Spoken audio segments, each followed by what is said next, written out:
Ready for something big? MidJourney version 5.2 is here, and trust me, it's a game changer. We are about to dive deep into this update and uncover all the new exciting features and everything you need to know about. Take those 5 minutes with me, trust me, it's worth it. What a time to be alive. Version 5.2 was just released and it comes with improved efficiency, coherency and quality. According to the official model update, 5.2 produces more detailed and sharper results with better colors, contrast and compositions. It also has a better understanding of prompts and is more responsive to the full range of the stylized parameter. You will find the link to the official MidJourney model update and the zoom feature down in the description below. Version 5.2 is set by default now, but if you are unsure which version you have activated, just type settings into the checkbox, press enter, and then you can see which version is activated. There you can choose the version and also the style raw parameter, which helps you generate more realistic pictures and reduce the MidJourney aesthetics. Let's have a quick comparison between the 5.1 and version 5.2 picture with the same prompt and stylized 1000, which is the maximum. The first husky is made with 5.1 and the second one is made with 5.2. The 5.2 picture has some more details, however the 5.1 looks more like a husky to me. Let me know in the comments down below which picture you like more. Here's a quick comparison for the same prompt with the style raw parameter and without this parameter.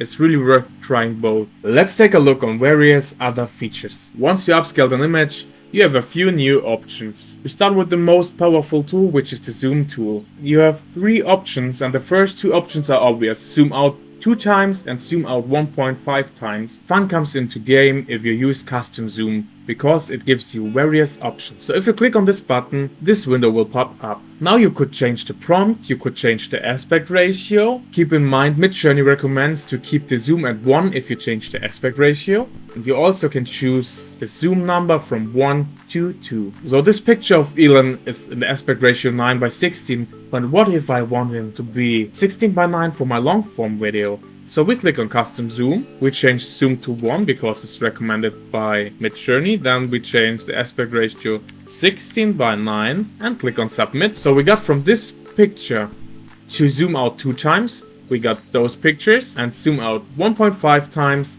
we got those pictures. This is the result for the changed aspect ratio. Now this picture is 16:9. I think this tool is freaking amazing and mind-blowing. In one tweet, Matt Wolf mentioned that this could solve the consistent character problem with MidJourney, and we will try this live now. So I made this character named Milo, and now we try custom zoom, and we keep the prompt, but we change the white background to a library background. We make the zoom at 1.5, and let's see if Milo can keep his look. This is what Milo looks now. So this is the result. The background slightly changed, but as you can see, Milo stays the same, and I think this could really solve the problem of consistent characters. Nice. You may notice there are a few other options. This make a square button only appears if you have not selected the aspect ratio 1:1. So if you click make a square, you get a 1:1 picture. That's all I have to explain about it. And we got 4 new variations in a square format. That easy.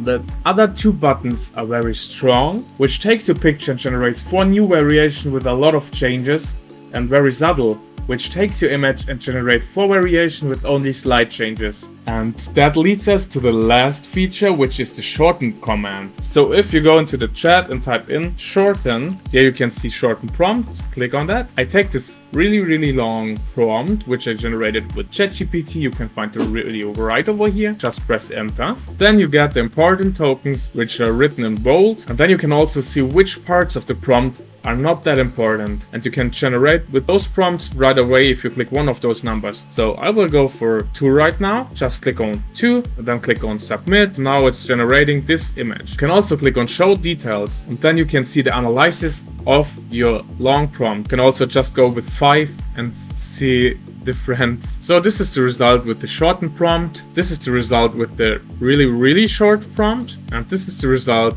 with the really long. These features are mind-blowing, and I can't wait to see what's coming next for text to image generation. But for now, that's it for this video. If you have any questions, leave them down below. I will answer every comment. I will see you in the next video. Thanks for watching. Maybe you should also take a look at this video. Click on it.